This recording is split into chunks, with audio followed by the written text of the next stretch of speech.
When I was a little child, this was always a great mystery to me, this gospel. I never quite understood it.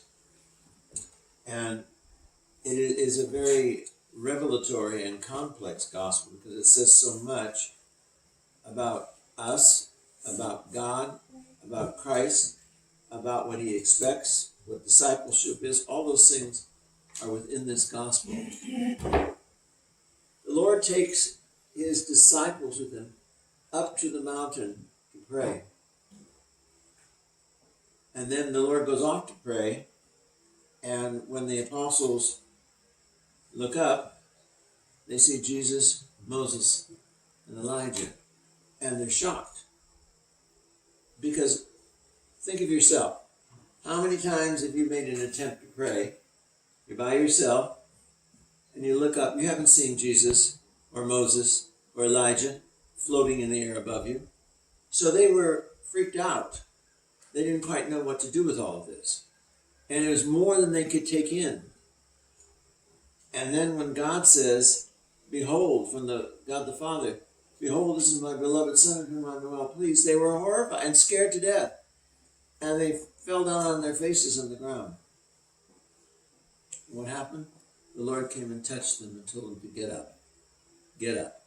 It's too much for you. You don't get it. Get up. That's us.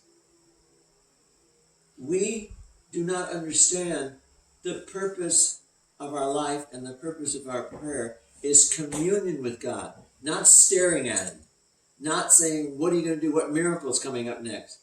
We come empty of the Spirit, and when we come empty of the Spirit, there's nothing to connect with the Spirit of God. That's what we have to work on before we come to prayer. And so when they were there, they were just totally out of it. And the Lord realized that was much too much for them, because they had not communed with God sufficiently to be able to see him, to hear him, and understand him. How many times have you said, any of you or all of you, I pray but nothing happens. I ask God and I don't know why, but nothing happens. I go to church and I struggle and I fast and still I don't change. What's wrong? What's wrong is that you haven't pursued the relationship. If you met somebody you were extremely attracted to, loved and wanted in your life, and they told you, meet me here at such and such a time. I'll be there. Don't worry, I'll be there. If you went there, you didn't see him, you wouldn't get in the car and leave, or you wouldn't walk away. You'd wait and wait and wait because you anticipated that relationship and you wanted it. We don't know how to wait. We don't anticipate God coming into our life.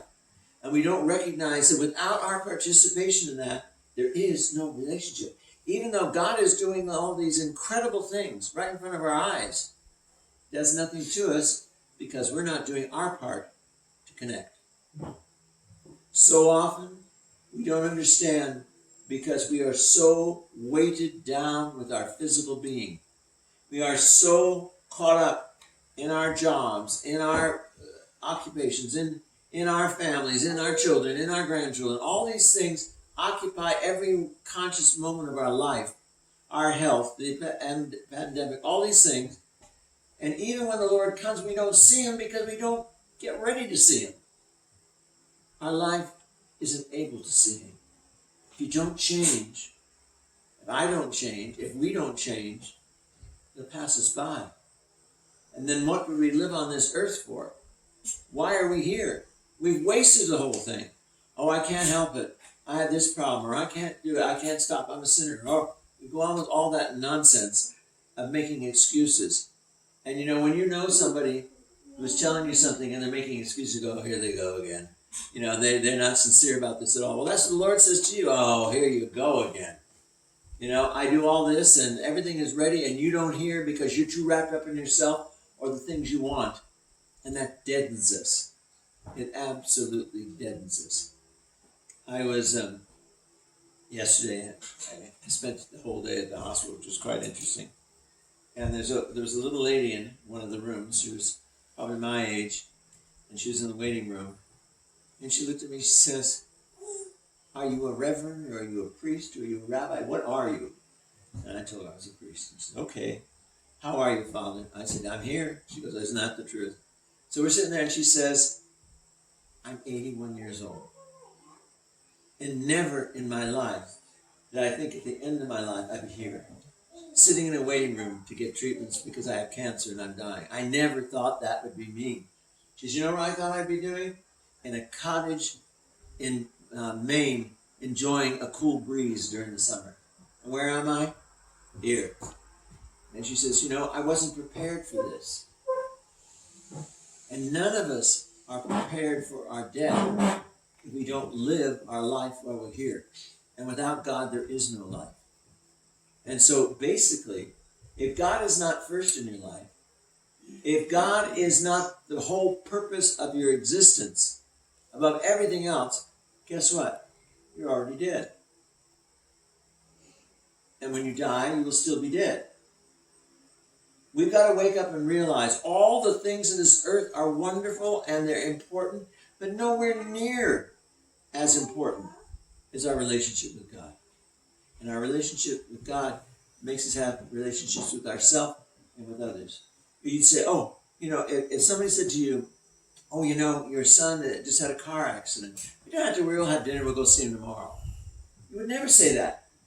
You would be in that car, shooting down wherever the hospital was, trying to see what's going on. But we say, oh, it's another day of prayer. Okay, I'll do it next time. I'll go tomorrow. And our life just drifts away. And then when something serious comes, we can't relate to it because we have no contact. We have no relationship with God. Don't let your life pass you by. Don't miss out on the reason you and I were created.